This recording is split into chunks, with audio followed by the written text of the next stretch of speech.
তাকে নিয়ে আমি নাচিনি, তোমার মতো অশিক্ষিত মানুষ নেচেছে। আমি তো বলেছি আমি কখনো ঠাকুরের গানকে প্রাধান্য দিইনি। ঠাকুর বলেছে ঠাকুর হলো জাতির শত্রু, ঠাকুর মুসলমানের শত্রু, ঠাকুর ঢাকা বিশ্ববিদ্যালয়ের শত্রু, ঠাকুর বাংলাদেশের শত্রু, ঠাকুর জাতির শত্রু, ঠাকুর হলো খ্রিস্টানদের সবচেয়ে বড় দালাল। মুসলমানেরা বাংলাদেশে বিপদে থাকে ইহুদি খ্রিস্টানের হাতে, আর ঠাকুর লন্ডনে বসবাস করে। এই ঠাকুর বলে ও কালিমা তোমার আকাশ, ও কালিমা তোমার বাতাস। আমি আজ থেকে 30 বছর পূর্বে বলেছি তোর বাপের আকাশ। সিলেট কোর্টে 5000 টাকার মামলা হলো, আমি ঠাকুরের অপমান করেছি। আমি ঠাকুরের অপমান করিনি। ঠাকুর বলেছে ও কালিমা তোমার আকাশ, ও কালিমা তোমার বাতাস। আমি বলেছি তোর বাপের আকাশ কালিমা। মুসলমানের বাচ্চারা অশিক্ষিত, ও প্রাধান্য দিতে পারে ঠিক ঠাকুরকে, তার গানকে প্রাধান্য দিতে পারে। আমি আব্দুর রাজ্জাক বিন ইউসুফ আমার দেহে যতদিন শ্বাস আছে ততদিন ঠাকুরের এই গানের আমি 5 পয়সা দাম দিনে। ও ডেনে যে পেশাব পায়খানা পড়ে আছে তার সামান্য দাম ঠাকুরের গানের আমার কাছে নাই। ঠাকুরের গোটা দেহটাই মুশরিক। ঠাকুর নিজের হিন্দু, ঠাকুরের কলম হিন্দু, ঠাকুরের কর্ম হিন্দু, ঠাকুরের জাতি হিন্দু, ঠাকুরের গান হিন্দু। ঠাকুরের কথা আমার ছেলে মেয়ে পড়বে। 1971 সাল থেকে বাংলাদেশে আজ পর্যন্ত কোনো শিক্ষিত মানুষ শিক্ষামন্ত্রী হয়েছে এটা আমার জানা নাই। আমি দীর্ঘদিন থেকে বলে আসছি খ্রিস্টানের দালাল ঠাকুর, সেই ঠাকুরের গান আমার ছেলে মেয়ে পড়বে এটা আমি কোনোদিন গ্রহণ করিনি। জাতির যদি রাস্তাঘাট করে দিতে না পারি, জাতির যদি স্কুল কলেজ করে দিতে না পারি, জাতিকে চূড়ান্ত সঠিক ধর্ম দিতে পারবো ইনশাআল্লাহ। ধর্মের ব্যাপারে জাতিকে ফাঁকি দিয়ে পরকাল হারাতে রাজি নই। এইভাবে দিন কাটাতে আমি আব্দুর রাজ্জাক বিন ইউসুফ প্রস্তুত। রাসূল সাল্লাল্লাহু আলাইহি সাল্লাম আফসোস করে কয়েকটা কথা বলে গেছেন। অনেক হাদিস আছে তার আফসোসজনক, তার এইটা একটা যে পৃথিবীর মানুষ মনে রেখো, আমি আমার উম্মতের প্রতি আশঙ্কা করি এই জন্য যে আমার উম্মতের যারা আলেম ওলামা তারা ধর্ম বিক্রি করে খাবে। আদি আইম্মাতা মুদিল্লিন, ভ্রান্ত হুজুর। আমি আমার উম্মতের উপরে যেটা বেশি আশঙ্কা করি সেটা হলো আলেম ওলামা মানুষ তারা ধর্ম বেচে খাবে, ধর্ম বিকৃত করে জাতির সামনে পেশ করবে। এইটা আমার একটা আফসোস। হিন্দু মেয়েরা বাপের জমি জায়গা পায় না, আজও তারা মেয়েকে জমি জায়গা অর্থ সম্পদ দেয় না। যা কিছু দেয় বিবাহের দিনেই দিয়ে শেষ করে। তারা বাপের মেয়ে হিসাবে বাপের অবর্তমানে জমি জায়গা অর্থ সম্পদ পায় না। হিন্দুরা মেয়েদের অতীতেও কোনোদিন দাম দেয়নি, আজও দিচ্ছে না, ভবিষ্যতে দিবে এরকম কোনো তাদের কাছে হিসাব নিকাশ বিদ্বানেরা অনুমান করতে পারে না। খ্রিস্টানেরা মেয়েদের দাম দেয়নি। খ্রিস্টানেরা মনে করেছে যে মেয়েরা হচ্ছে উপভোগীয় জিনিস, বাস যতদিন পর্যন্ত তাকে উপভোগ করা যায় ততদিন পর্যন্ত রাখতে হবে। যখন তাদের এরকম সময় পার হয়ে যাবে তখন তাদেরকে বৃদ্ধ আশ্রমাগারে রেখে দিতে হবে। ছেলে মেয়ে বাপ মা এটা কোনো হিসাব নেই। বিবাহ দিতে হবে, বিবাহ পড়াতে হবে, তাদের ছেলে মেয়ে বৈধ সূত্রে হবে, এটা তারা প্রয়োজন মনে করেনি। আর বৃদ্ধ আশ্রমাগার খ্রিস্টানদের পক্ষ থেকে এসেছে, কাজেই বৃদ্ধ আশ্রমাগার মুসলমান করতে পাবে না। মুসলমান এত নোংরা ইতর শ্রেণীর জাতি নয়।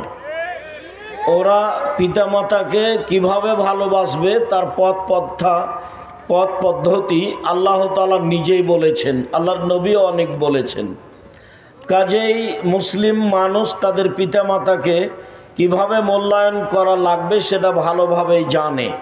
ওদের জন্য একটা বাড়িঘর তৈরি করে খাওয়ার ব্যবস্থা করে বৃদ্ধ মানুষকে ছেলে মেয়েকে ছেড়ে ওখানে থাকতে হবে, এরকম নোংরা ন্যাক্কারজনক কাজ যেটা খ্রিস্টানদের কাজ, এটা মুসলমান করেনি, করবে না। যদি কেউ করে থাকে তাহলে সে খ্রিস্টানের নীতিতে চলে।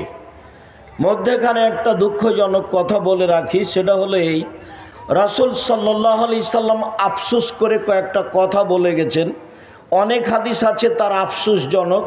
তার এইটা একটা যে পৃথিবীর মানুষ মনে রেখো, আমি আমার উম্মতের প্রতি আশঙ্কা করি এই জন্য যে আমার উম্মতের যারা আলেম ওলামা তারা ধর্ম বিক্রি করে খাবে। আদি আইম্মাতা মুদিল্লিন, ভ্রান্ত হুজুর। আমি আমার উম্মতের উপরে যেটা বেশি আশঙ্কা করি সেটা হলো আলেম ওলামা মানুষ, তারা ধর্ম বেচে খাবে, ধর্ম বিকৃত করে জাতির সামনে পেশ করবে। এইটা আমার একটা আফসোস। তিনি কথা বলেছেন, আমার উম্মত মূর্তি পূজা করবে। হিন্দুরা মূর্তি পূজা করে, সরস্বতী, ভগবতী, কালী, দুর্গা, তারা এগুলির পূজা করে। মুহাম্মদ সাল্লাল্লাহু আলাইহি সাল্লামের বাপ চাচারা অতীতের যারা চলে গেছে পৌত্তলিক, তারা লাত, মানাত, উজ্জা, হবল এগুলোকে আল্লাহ বলে মানত। মুহাম্মদ সাল্লাল্লাহু আলাইহি সাল্লাম যখন আসলেন তখন তার বংশের লোকজন 360 জন মাবুদ মানত বলে কোরআন হাদিস উল্লেখ করে। আমার উম্মত মূর্তি পূজা করবে, এটা আমার আশঙ্কা। তিনি তৃতীয় বাক্যে বলেছেন, আমার উম্মত হিন্দুদের সাথে মিশে যাবে। গান বাজনা বাদ্যযন্ত্র হিন্দুদের কাজ। এখন নির্দ্বিধায় মুসলমানের বাড়িতে, মুসলমানের ছেলেদের বড় মোবাইলে, মুসলমানদের দোকানপাটে গান বাজনা বাদ্যযন্ত্র চলে। অথচ রাসূল সাল্লাল্লাহু আলাইহি সাল্লাম বলছেন, লা তাবিউল কায়নাত, যারা গান বাজনা বাদ্যযন্ত্রে লিপ্ত তাদের ব্যবসা তোমরা করো না। ওলা তাশতারুহুন্না, তাদের তোমরা ক্রয় করো না। ওলা তুআল্লিমুহুন্না, মেয়েদেরকে তোমরা গান বাজনা শিখিয়ে দিও না। ও সামানুহুন্না হারাম, এর মাধ্যমে যত পয়সা উপার্জন হয় সবই হারাম। দোকানে টিভি রেখে যে পয়সা উপার্জন করা হয় তা হারাম। হারামের ভাষাগুলিতে আল্লাহ রসুল বলেছেন, ইন্নাল্লাহ হাররামা বায়াল খামরে ওয়াল মাইসিরে ওয়াল খিনজিরে ওয়াল আসলাম। আল্লাহ তাআলা মদকে হারাম করেছেন, আল্লাহ তাআলা জুয়াকে হারাম করেছেন, ওয়াল কুবা বাদ্যযন্ত্র, খেল তামাশা, ডুবি তবলা, হারমোনিয়াম, সেতারা, দোতারা সবকে হারাম করেছেন। তারপরে তিনি বললেন অল খিনজিরা, সোর শুকুরকে হারাম করেছেন, অল আসনাম পুতুলকে হারাম করেছেন। সব একই ভাষা। যেই ভাষা দিয়ে মদ হারাম করা আছে, যেই ভাষা দিয়ে জুয়া হারাম করা আছে, যেই ভাষা দিয়ে শুকুর সোর হারাম করা আছে, সেই ভাষা দিয়ে বাদ্যযন্ত্র, খেলতামাশা, ডুবি তবলা, হারমোনিয়াম, দোতারা, সেতারাকে হারাম করা আছে। ওই ভাষা দিয়ে আপনার পুতুলকে হারাম করা আছে। এরপরও আপনার বাড়িতে কাঁকড়া আছে, আপনার স্ত্রী যে তরকারি রাখা বাটিটা কিনেছে সেটা একটা কাতল মাছ। আপনার স্ত্রী যেটা আপনার একটা আয়নায় কিনেছে মুখ দেখার জন্য সেটা রুই মাছ। আপনার স্ত্রী যে একটা প্লেট কিনেছে ভাত খাওয়ার জন্য সেটাতে চিংড়ি মাছ আছে। আপনার স্ত্রী আপনার বাচ্চার পেশাব পায়খানার জন্য একটা পট কিনেছে, সেটা হলো ঘোড়া। আপনি যেদিকে যাবেন সেদিকে দেখবেন যে আপনার কাজকর্ম সব খ্রিস্টানদের সাথে মিশে আছে, হিন্দুদের সাথে মিশে আছে। এগুলো হলো হিন্দুদের কাজ। গান বাজনা, খেলতামাশা, বাদ্যযন্ত্র, ছবি, মূর্তি, এগুলো হিন্দুদের কাজ। আপনার মেয়ের জন্য একটা জামা কিনেছেন ছেলের জন্য, সেটাতে আপনি দেখতে পাবেন কার্টুন। আর আপনার ছেলের মাথার চুল আছে তো ইহুদি খ্রিস্টানদের খেলোয়াড়দের মতো। আপনার ছেলের গায়ে গেঞ্জি আছে হিন্দুদের ইহুদিদের পোশাক, গেঞ্জির পিছনে 10 লেখা আছে, যাতে আমরা থুথুও ফেলি না। আপনার ছেলের গেঞ্জিটা যদি আমার এখানে টয়লেটে পড়ে থাকে তো আমি ওটা পা দিয়ে সরিয়ে দিয়ে পেশাব করব। ওই গেঞ্জিটা আমি আব্দুর রাজ্জাক বিন ইউসুফ পেশাবও করি না। আপনি কেমন নোংরা ইতর শ্রেণীর মানুষ, আপনার বিদ্যা বুদ্ধি সব কমে গেছে।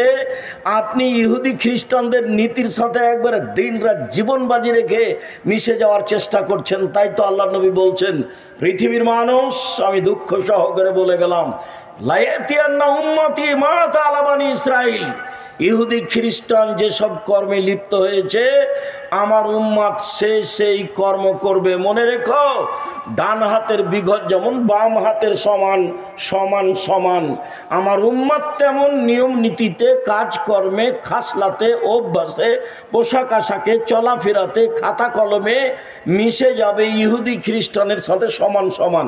তিনি বললেন, পৃথিবীর মানুষ মনে রেখো, হাদুয়া নাল বিন নাল, ডান পায়ের জুতা যেমন বাম পায়ের সমান, ডান পায়ের জুতা যেমন বাম পায়ের সমান সমান সমান, তেমনিভাবে আমার উম্মত ইহুদি খ্রিস্টানের সাথে মিশে যাবে সমান সমান। এই পর্যন্ত বলে তিনি চুপ থাকলেন না, এবার ভাষাগত তিনি নিচে নামতে লাগলেন। নিচে নামতে নামতে নামতে বলছেন, পৃথিবীর মানুষ মনে রেখো, ইহুদি খ্রিস্টান যদি মায়ের সাথে জেনা করে থাকে তো আমার উম্মত তাদের সাথে মিল দিতে গিয়ে মায়ের সাথে জেনা করবে। হাদিস তো সহি। আপনি বগুড়ার মানুষ, মাথায় টুপি আছে, প্রতি রামাজানে উমরা করেন, হজ করেন, এখন আপনার মেয়ে আপনার সাথে আছে, স্কিন পায়জামা পরে আছে, আপনি হাজি, আপনার লজ্জা হয় না, শরম হয় না? লজ্জা একটা ভাষা, আপনি জানেন না? লজ্জা যে একটা শব্দ আপনার যেটা জানা নাই কেন? রাসূল সাল্লাল্লাহু আলাইহি সাল্লাম বলছেন এইভাবে, আর আল্লাহ বলছেন বুঝেও বুঝে না ওরা অন্তর আছে বুঝে না, দেখেও দেখে না ওরা চক্ষু আছে দেখে না, শোনেও শোনে না ওরা কান আছে শোনে না। উলায়েকা কালানাম, তারা পশু প্রাণীর মতো, তারা গরু ছাগলের মতো, তারা কুকুর শ্রীগালের মতো, বালহুমাজাল, বরং তার চেয়ে খারাপ। আপনাকে আমি কুকুর শ্রীগালের চেয়ে খারাপ মনে করি, আর আপনার পরিবারকে আপনাকে যদি আমি অশিক্ষিত প্রমাণ করতে না পারি, আমি জাতির সামনে বক্তব্য দিব না। যেই টিভিতে ল্যাংটা মেয়ে নাচছে সেই টিভির সামনে বসে আছেন আপনি, আপনার স্ত্রী, আর আপনার মেয়ে, আপনার ছেলে, আপনার বৌমা, সবাই মিলে বসে আপনি একটা ল্যাংটা মেয়ে দেখেন, তখন আপনি শিক্ষিত? তখন আপনার লজ্জা আছে? তখন আপনি পশু প্রাণীর চেয়ে ভালো, যে না আপনি কুকুর সিরিয়ালের চেয়ে খারাপ? যদি আপনার এতে বিশ্বাস না হয়, মন কষাকষি ভাব হয়, তো একবার আপনি আমার সাথে বসেন, পার্সোনাল, দেখি আপনার অবস্থা কি। আমি 30 বছর থেকে বলছি, আপনাকে যদি আমি মূর্খ প্রমাণ করতে না পারি, আজকে বগুড়ার মাটিতে বক্তব্য চালু করেছি, বন্ধ করে চলে যাবো, আর কোনোদিন জাতির সামনে আসবো না ইনশাল্লাহ। রাসূল সাল্লাল্লাহু আলাইহি সাল্লাম এটা দুঃখ করে বলেছেন, আফসোস করে বলেছেন, ওরা যদি মায়ের সাথে জেনা করে তো আমার উম্মতের অভ্যাস, খাসলাত, শিষ্টাচার এত খারাপ হবে যে ওদের সাথে মিল দিবে মাথার চুল কাটাতে, ওদের সাথে মিল দিবে দাড়ি চেঁচে ফেলাতে, ওদের সাথে মিল দিবে মেয়েদের নখে নেইল পালিশ দেওয়াতে, বড় করাতে। এটা তো ইহুদি খ্রিস্টানদের পতিতালয়ের মেয়েদের বৈশিষ্ট্য। নখ বড় রাখা, নখে নেইল পালিশ দেওয়া, এটা তো ইহুদি খ্রিস্টানদের পতিতালয়ের মেয়েদের বৈশিষ্ট্য। তো আপনার চোখের সামনে আপনার মেয়ের নখ বড় আছে, আপনি বলেন না কিছু, তখন আপনি শিক্ষিত? আমি যদি বলি আপনি কুকুর শ্রীগালের চেয়ে খারাপ, তা আপনাকে তো আমি 30 বছর থেকে বলছি যে নখে নেইল পালিশ দেওয়া, নখ বড় রাখাটা ইহুদি খ্রিস্টানদের পতিতালয়ের মেয়েদের বৈশিষ্ট্য। তো এটা আপনার হিসাব হয় না কেন? সব নবীদের বৈশিষ্ট্য ছিল 10টা, সব নবীদের অভ্যাস ছিল 10টা, সব নবীদের খাসলাত, স্বভাব ছিল 10টা, তার একটা হলো নখ কেটে ফেলা। আপনারও বড় আছে, আপনার মেয়েরও বড় আছে। আমার উম্মত ইহুদি খ্রিস্টানদের সাথে মিশে যাবে। খ্রিস্টান মেয়েদের দাম দেয়নি, তারা যখন মেয়েরা যুবতী হয়েছে তখন তাদের সাথে জেনা আরম্ভ করেছে, যখন তাদেরকে আর ভালো লাগবে না তখন তাদের সাথে জেনা বন্ধ করে বৃদ্ধ আশ্রম আগে দিয়ে দিবে। এই হলো নারী। আর ইহুদি বলেছে যে ওরা তো হলো ডাইনি, মহিলা হচ্ছে ডাইনি, ওরা হলো পেতনি, ওরা স্বামীকে খেয়ে নেয়। বগুড়াতে আজও হাজারো গ্রাম আছে যেই গ্রামের মহিলারা বলে যে স্বামীর নাম ধরতে হয় না, নাম ধরলে স্বামী মারা যাবে। এটা হলো ইহুদিদের স্বভাব, এটা হলো ইহুদিদের স্বভাব। ইহুদি বলছে যে ও তো মানুষ নয়, ও তো ডাইনি, ও তো স্বামীকে খায়, ও তো মানুষকে খায়, ও আবার কি, ও কিছুই না, ও কোনো জাতি নয়, ওর 5 পয়সা দাম নয় সমাজে। আপনি আজকে একটা বই কিনে দেখুন, বইয়ের নাম হচ্ছে কেন এই নির্যাতন, কি তার প্রতিকার। বেগম রোকেয়া লিখেছে, অবরোধবাসিনী, মুসলিম মহিলা অবরোধবাসিনী। বগুড়া ট্রেন স্টেশনে বগুড়া জেলার কিছু মহিলা হজ করতে যাবে, তো ওরা পর্দা করে, তো ট্রেনে যাবে ঢাকা, তখন ওদেরকে পর্দার কারণে একটা বড় চাদর দিয়ে 3, 4, 5 জনকে ঢাকা আছে। তখন টিকিট মাস্টার একটু বের হয়েছেন, বাইরে দেখবেন সব কিছু দেখছেন, অনেকগুলি বস্তা মনে হচ্ছে পর্দা দিয়ে ঢাকা আছে, তো পা দিয়ে লাথি মেরে মেরে দেখছেন যে এগুলো কিসের বস্তা। বেগম রোকিয়া লিখছে এভাবে, তাকে নিয়ে আমি নাচিনি, তোমার মতো অশিক্ষিত মানুষ নেচেছে। আমি তো বলেছি আমি কখনো ঠাকুরের গানকে প্রাধান্য দিইনি। ঠাকুর বলেছে ঠাকুর হলো জাতির শত্রু, ঠাকুর মুসলমানের শত্রু, ঠাকুর ঢাকা বিশ্ববিদ্যালয়ের শত্রু, ঠাকুর বাংলাদেশের শত্রু, ঠাকুর জাতির শত্রু, ঠাকুর হলো খ্রিস্টানদের সবচেয়ে বড় দালাল। মুসলমানেরা বাংলাদেশে বিপদে থাকে ইহুদি খ্রিস্টানের হাতে, আর ঠাকুর লন্ডনে বসবাস করে। এই ঠাকুর বলে ও কালিমা তোমার আকাশ, ও কালিমা তোমার বাতাস। আমি আজ থেকে 30 বছর পূর্বে বলেছি তোর বাপের আকাশ। সিলেট কোর্টে 5000 টাকার মামলা হলো, আমি ঠাকুরের অপমান করেছি। আমি ঠাকুরের অপমান করিনি। ঠাকুর বলেছে ও কালিমা তোমার আকাশ, ও কালিমা তোমার বাতাস। আমি বলেছি তোর বাপের আকাশ কালিমা। মুসলমানের বাচ্চারা অশিক্ষিত, ও প্রাধান্য দিতে পারে ঠিক ঠাকুরকে, তার গানকে প্রাধান্য দিতে পারে। আমি আব্দুর রাজ্জাক বিন ইউসুফ, আমার দেহে যতদিন শ্বাস আছে ততদিন ঠাকুরের এই গানের আমি 5 পয়সা দাম দিনে। ও ডেনে যে পেশাব পায়খানা পড়ে আছে তার সামান্য দাম ঠাকুরের গানের আমার কাছে নাই। ঠাকুরের গোটা দেহটাই মুশরিক। ঠাকুর নিজের হিন্দু, ঠাকুরের কলম হিন্দু, ঠাকুরের কর্ম হিন্দু, ঠাকুরের জাতি হিন্দু, ঠাকুরের গান হিন্দু। ঠাকুরের কথা আমার ছেলে মেয়ে পড়বে। 1971 সাল থেকে বাংলাদেশে আজ পর্যন্ত কোনো শিক্ষিত মানুষ শিক্ষামন্ত্রী হয়েছে এটা আমার জানা নাই। আমি দীর্ঘদিন থেকে বলে আসছি খ্রিস্টানের দালাল ঠাকুর, সেই ঠাকুরের গান আমার ছেলে মেয়ে পড়বে এটা আমি কোনোদিন গ্রহণ করিনি। জাতির যদি রাস্তাঘাট করে দিতে না পারি, জাতির যদি স্কুল কলেজ করে দিতে না পারি, জাতিকে চূড়ান্ত সঠিক ধর্ম দিতে পারবো ইনশাআল্লাহ। ধর্মের ব্যাপারে জাতিকে ফাঁকি দিয়ে পরকাল হারাতে রাজি নই। এইভাবে দিন কাটাতে আমি আব্দুর রাজ্জাক বিন ইউসুফ প্রস্তুত নই। সঠিকটাই জাতির কাছে পেশ করার চেষ্টা করব ইনশাআল্লাহ। মরা বাঁচা আল্লাহর হাতে। বলছিলাম সম্মানিত দিনী ভাই বোন, ইহুদি মুসলমানদের দাম দেয়নি, খ্রিস্টান দেয়নি, হিন্দু দেয়নি। ইসলাম আসার পূর্বের নাম হচ্ছে জাহেলিয়াতের যুগ। জাহেলিয়াতের যুগে মেয়েদের দাম দেওয়া হয়নি। জাহেলিয়াতের যুগে, বন্যতার যুগে, বর্বরতার যুগে দাম দেওয়া তো হয়নি। সেই যুগে মেয়েদেরকে মাটিতে পুঁতে দেওয়া হতো। মুসা আলাইহিস সালাম যখন ফেরাউনের কাছে গেলেন, গিয়েই মুসা আলাইহিস সালাম ফেরাউনকে বললেন যে বানি ইসরায়েলকে ছেড়ে দেন, স্বাধীনতার দরকার আছে, স্বাধীনভাবে বসবাস করতে চাই। আপনি আমাদেরকে দাস দাসী করে রেখেছেন, আমার বংশের লোকেরা আপনার বাড়ির দাস, আর আমার বংশের মহিলারা আপনার বাড়ির দাসী। আপনি তাদের সাথে জেনা করে সময় করে তাদেরকে আপনি এইভাবে রাখেন যুগ যুগ ধরে। আপনার বয়সে 1500 বছর। তো আমি এসেছি, আপনি বানি ইসরায়েলকে ছেড়ে দেন। আন আরসেল মানা বানি ইসরাইলা, বানি ইসরায়েলকে আমাদের সাথে ছেড়ে দেন, আপনার অধীনে দাস দাসী হিসেবে রাখতে চায় না। লম্বা বক্তব্যের এক পর্যায়ে মুসা আলাইহিস সালাম যখন এই কথা বললেন, আলা ফেরাউন বলল, আলাম নুরাব্বিকা ফিনা ওয়ালিদা, কি ব্যাপার, তোমাকে আমি শিশুকালে বহুদিন লালন পালন করিনি?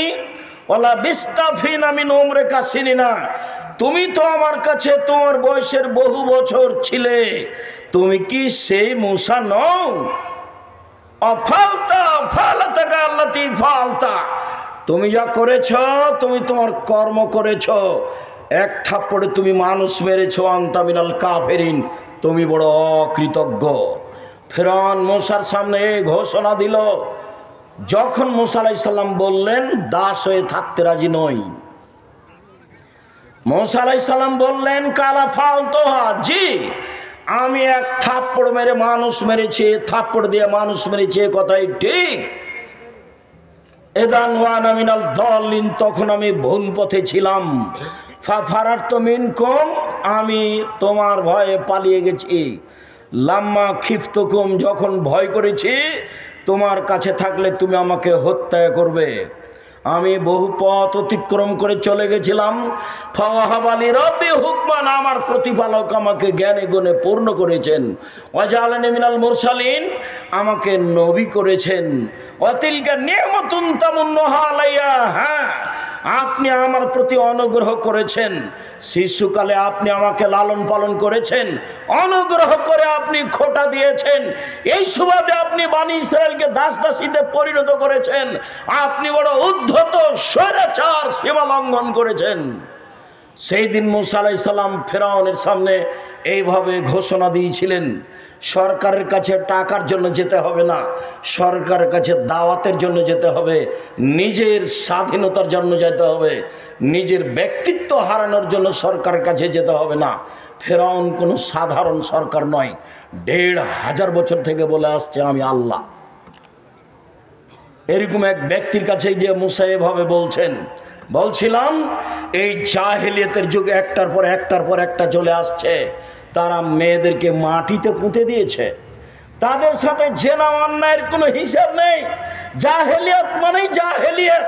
স্বামী মারা গেলে 1 বছর তাকে শোক পালন করতে হবে বাড়ির পিছন দিকে কুঁড়ে ঘরে। জাহেলিয়াত, বুখারী মুসলিমের হাদিস। স্বামী মারা গেলে, হিন্দুরা তো স্বামী মারা গেলে বাস বিবাহ হবে না, বিধবা বিবাহ বাতিল। বঙ্কিমচন্দ্র চেষ্টা করে, রাজা রামমোহন রায় চেষ্টা করে, খুব একটা সফল হতে পারেনি, আজও হয় না। হাজারো মেয়ে কম বয়সে মারা গেছে, বাপের বাড়িতে আছে, ভিক্ষা করে খাচ্ছে। তারা এটা গ্রহণ করেনি, তারা শিক্ষিত মানুষ নয়, তারা মেয়েদের দাম দিতে হবে কিভাবে জানা নাই, জানেনি তারা।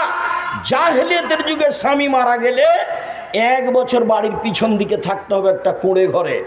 তাদেরকে খাবার দেওয়া হতো ওই প্লেটে, যেই প্লেটে চুলা থেকে ছাই উঠানো হয়, ওদেরকে খাবার দেওয়া হতো পানির একটা টিনের প্লেট ময়লাযুক্ত। 20 কুষ্ঠ হলে মানুষকে যেভাবে প্লেট বাসন দিয়ে থাকে সেইভাবে বিধবা নারীকে দেওয়া হতো। 1 বছর পরে তাদের বৈধ হওয়ার জন্য, স্বামী মারা গেছে শোক পালন থেকে পবিত্র হওয়ার জন্য অনেক সমস্যা ছিল। সেই সমস্যাগুলো বুখারীতে উল্লেখ হয়েছে। আপনাকে আমি মুখামুখি বলতে লজ্জা পাচ্ছি, তাই ছেড়ে দিলাম। জাহেলিয়াতের যুগে মেয়েদের দাম দেওয়া হয়নি। মহান আল্লাহ বলেন, অকারনা ফি বুয়ুতিকুন্না ওয়ালা তাবাররাজনা তাবারুজাল জাহিলিয়াতুল উলা, হে মুসলিম মহিলা তোমরা বাড়িতে থাকো। বর্ণতার যুগে, বর্বরতার যুগে, অসভ্যতার যুগে নারীরা যেভাবে যৌবনকে বিক্রি করে, বর্বরতার পরিচয় দিয়ে রাস্তাঘাটে ঘুরতো, সেভাবে ঘুরো না, তোমাদের মান সম্মান আছে। জাহেলিয়াতকে লক্ষ্য করে আল্লাহ বলছেন, ওয়াইদা বুশরা আহাদুম বিল উনসা দাল্লা ওয়াজহুহু মুসাদ্দান ওয়া হুয়া কাযীম। জাহেলিয়াতের যুগে যদি কোনো মেয়ে জন্ম নিত তাহলে বাপের মুখ কালো হয়ে যেত, সে বাড়িতে লুকিয়ে থাকতো, দোকানপাটে বাজারে যেত না, মানুষে লজ্জা দিবে সেই জন্য। একটা মেয়ে হওয়াতেই সে চিন্তা করতো আইমসুকাহালাহুনিন, আমি আদুসহফে তো তোরাব, অপমান অবস্থায় মেয়ে বাড়িতে রেখে দিব না মাটিতে পুঁতে দিব। যদি রেখে দিই অপমান সুনিশ্চিত, আর যদি পুঁতে দিই বালাই চলে গেল। তাই তারা নিজে হাতে মেয়েকে মাটিতে পুঁতে দিত। কায়েস ইবনে সাবিত নিজে বলছেন, ওয়াআদতু সামানিয়া বানাতিন লি, আমি আমার 8টা মেয়েকে নিজে হাতে মাটিতে পুঁতে দিয়েছি। আল্লাহ রাসূলের সামনে এসে বিবরণ দিচ্ছেন, এর নাম জাহেলিয়াত। সুন্দর করে গর্ত খুঁড়েছে, গর্ত খুঁড়ে সুন্দর করে মেয়েকে সাজিয়ে নিয়ে গেছে। সাজিয়ে নিয়ে যাওয়ার পরে মেয়েকে বলছে, আম্মু দেখো তো নিচে কি। তখন মেয়ে তো বাপের সাথে আছে, যেমন নিচে দেখতে গেছে তেমন মেয়েকে ধাক্কা দিয়ে গর্তে ফেলে দিয়েছে। আব্দুর রাজ্জাক সাহেব, এটা হয় কি করে? আজও আপনার হবে, এটাই সহজ আপনার জন্য। কি বলেন আপনি? আমরা আজকে মেয়েকে এভাবে মাটিতে পুঁতে দিতে পারবো? হ্যাঁ, অবশ্যই পারবেন। বলি আপনাকে, আপনি আপনার মেয়েকে ঢাকা বিশ্ববিদ্যালয়ে পড়াচ্ছেন, টাকা পয়সা খরচ করছেন, বারবার জিজ্ঞাসা করছেন আম্মু কেমন আছো, টাকা লাগলে বলিও, তোমার ভাইয়ার কাছে নিও। এভাবে বলতে বলতে হঠাৎ একদিন শুনছে যে আপনার মেয়ে অমুক মদখোরের সাথে চলে গেছে। তখন আপনি বলছেন যে তোকে ত্যায্য পুত্র করলাম, তোকে জবে করব, তোকে যদি পাই তো টুকরা টুকরা করে করত নদীতে ভাসিয়ে দিব। তো এখনই তো একটু আগে চুমা দিচ্ছিলেন আপনি আর টাকা পাঠাচ্ছিলেন, এখন মেয়ে তো একটাই, যদি দুইটা হয় তাহলে আপনার তো মন দুর্বল হয়ে গেছে। দাদি দাদি বলছে, নানি বলছে কি করবি রে তুই, একটা ডিপি স্কুল না একটা গাভী নেই। তো তিনটা যখন মেয়ে হয়েছে তখন দাদি নানি বলছে বউ তালাক দে, এ বউ চলবে না। এইটাই কি জাহেলিয়াত নয়? এটাই জাহেলিয়াত। একটু 19-20 সালে আপনি মেয়েকে ত্যায্য পুত্র করে তাকে জবে করে করত নদীতে ভাসিয়ে দিতে চাচ্ছেন। এটাই ছিল তাদের কাছে সমস্যা। মেয়েরা নিজেরা সম্মান নিতে পারেনি। বেগম রোকেয়া যেভাবে মেয়েদের অপমান করেছে, তাই তো রংপুর জেলার মহিলা আবারও বই লিখলেন, কেন হবো অবরোধবাসিনী। ঠিক সেভাবে মহিলারা নিজে নিজে জাতির কাছ থেকে সম্মান হারিয়ে মাটিতে মিশে গিয়ে ইহুদি খ্রিস্টানদের নীতিতে পরিণত, ইহুদি খ্রিস্টানদের অপমান গ্রহণ করতে চায়। স্কিন পায়জামা পরে জাতিকে অঙ্গ প্রত্যঙ্গ দেখিয়ে শিক্ষা প্রমাণ করতে চায়। যেটা বন্যতা, যেটা বর্বরতা, যেটা অসভ্যতা, যেটা কুকুর শ্রীগালের চরিত্র, সেটাই পছন্দ করে আপনার কারণে। আপনি বাপ হওয়াটাই অভিশাপ। আপনার মতো বাপকে আমি কোনোদিন বাপ বলে স্বীকৃতি দিইনি। আমি বলেছি আপনি চাচা, বলেছি আপনি সৎ বাপ। আমি এ কথা খুব ভালোভাবে জানি যে আপনি সত্যই বাপ, এটা আমি খুব ভালোভাবে জানি। আপনি সত্যই বাপ, কিন্তু আপনার স্বভাবের কারণে, আপনার দুশ্চরিত্রের কারণে, আপনার শিক্ষার অভাবের কারণে, আপনার বোকামির কারণে আপনি আপনার মেয়েকে এইভাবে ধ্বংস করেছেন। তাই তো রাসূল সাল্লাল্লাহু আলাইহি সাল্লাম বলেছেন, 3 শ্রেণীর মানুষ কখনো জান্নাতে যাবে না। এক, আর রাজলাতু মিনান নিসায়ে, পুরুষের বেশধারী নারী, যারা পুরুষের জুতা স্যান্ডেল পরে, যারা পুরুষের শার্ট প্যান্ট পরে, যারা পুরুষের পোশাক পরে, তারা জান্নাতে যাবে না। ও দায়ুস, আর আপনি যাবেন না। আপনি যে ওই মেয়ের বাপ, যে মেয়ে পোশাক পরে সে মেয়ের পিতা আপনি, যার কারণে আপনি যাবেন না। এই কথা মুহাম্মদ সাল্লাল্লাহু আলাইহি সাল্লাম বলেন। মুগীরা ইবনে শুবা রাদিয়াল্লাহু তাআলা আনহু বলেন, আল্লাহর নবী বলছেন আল্লাহ তাআলা হারাম করেছেন, এক, উকুকাল উম্মাহাত, মায়ের অবাধ্য চলা হারাম।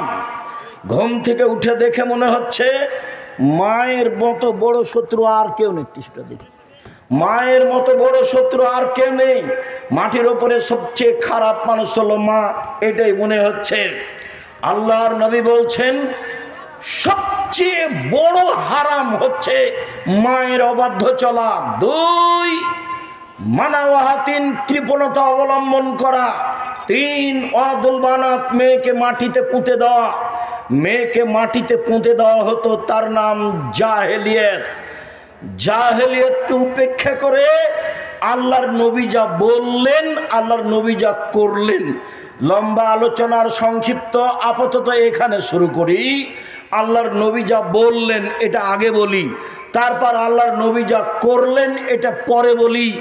জাহেলিয়াত দূর করার জন্য তিনি যা বললেন, তাতে তিনি বললেন পৃথিবীর মানুষ শুনে রেখো, মান আলা জারিয়াতাইনে, কেউ যদি 2টা মেয়ের লালন পালন করে, হাত্তা তাবলগা, বিবাহ দেওয়ার বয়স পর্যন্ত বিবাহ দিয়ে দেয়, ফাজ্জাও হুয়া ওয়া আনা ফিল জান্নাতে হাকাজা, তাহলে সে মেয়ের বাপ আর আমি জান্নাতে এভাবে থাকবো।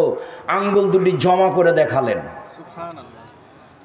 মনে রাখা ভালো হবে, আল্লাহর নবীর সাথে থাকা জান্নাতে অতীব কঠিন কাজ। একজন সাহাবী সন্ধ্যা রাতে আল্লাহ রাসূলের সামনে একটা মেশক আর পানি নিয়ে যে দিলেন, আল্লাহ রাসূল খুশি হয়ে গেলেন। বেশ ভালো তো, তুমি বুদ্ধি রাখো, তুমি সালমা শেতা, তুমি আমার কাছে কিছু চাও, যা চাইবে তোমার মন চাই সেটাই চাও। তখন সাহাবী বলছেন, আসআলুকা মুরাফাকাতাকা ফিল জান্নাত, জান্নাতে আপনার সাথে থাকতে চাই। তখন আল্লাহ রাসূল বলছেন আমাদের না না না না, এটা নয়, এটা নয়, এটা নয়, অন্যটা অন্যটা অন্যটা বলো। তখন সাহাবী বলছেন হুয়া যাকা, এটাই চাই। তখন আল্লাহ রাসূল বলছেন আইনি বিকাসরাতি সুজুদ, তাহলে আমাকে তাহাজ্জুদ পড়ে সহযোগিতা করো। রাতে তাহাজ্জুদ না পড়ে আমার সাথে জান্নাতে থাকা যাবে না। নিয়মিত রাতে তাহাজ্জুদ পড়ে জান্নাতে রাবির সাথে থাকা যায়, এ ব্যাপারে তিনি বলেছেন। তিনি বলেন দুইটা মেয়ের যদি কেউ লালন পালন করে তাহলে আমি আর সেই পিতায় একসাথে জান্নাতে এইভাবে থাকব। তখন তিনি তর্জনী এবং মধ্যমা আঙ্গুল দুটি জমা করে দিলেন। এইখানে আর একটা কথা আছে, তিনি বলেছেন মানালা কাফুলিল ইয়াতীম, কেউ যদি এতিমের লালন পালন করে সেই ব্যক্তি আর আমি জান্নাতে এইভাবে থাকব। তখনও তিনি তর্জনী এবং মধ্যমা ইশারা করে দেখালেন, তবে দুইটার মধ্যে একটু ফাঁকা রাখলেন। এতিমের লালন পালন করলে আমার সাথে থাকা যাবে, তবে একবারই সাথে নয়। এই যে হাদিস বুখারী মুসলিম, কেউ যদি দুইটা মেয়ের লালন পালন করে তাহলে সেই পিতা আর আমি একসাথে। তিনি বলেন পৃথিবীর মানুষ শুনে রেখো, মানা আলা সালাসা বানাতিন, কেউ যদি তিনটি মেয়ের লালন পালন করে, ফা আল্লামাহুন্না, লালন পালন মানে ফা আল্লামাহুন্না, তাকে বিদ্যা শিখিয়ে দেয়, ওয়াদ্দাবাহুন্না, তাকে শিষ্টাচার শিখিয়ে দেয়, ওয়াক্কাসাহুন্না, তাকে কাপড় পরিধানের ব্যবস্থা করে দেয়, তার ওয়া আকলাহুন্না, ওর খাওয়ার ব্যবস্থা করে দেয়, তাহলে কুল্লাহু সিতরান ইয়াউমাল কিয়ামা মিনান নারে, বিচারের মাঠে ওই মেয়ে তিনটি বাপকে জান্নাতে নিয়ে যাওয়ার জন্য জাহান্নাম থেকে অন্তরাল হয়ে যাবে। ওই দিকে থাকবে জাহান্নাম, এই দিকে থাকবে পিতার, মধ্যে থাকবে তিনটা মেয়ে। মেয়ে তিনটি আল্লাহকে বলবে আমার পিতাকে আগে জান্নাতে দেন, তারপরে কোনো কথা। একবারে শক্তভাবে বেঁকে বসবে যতক্ষণ পর্যন্ত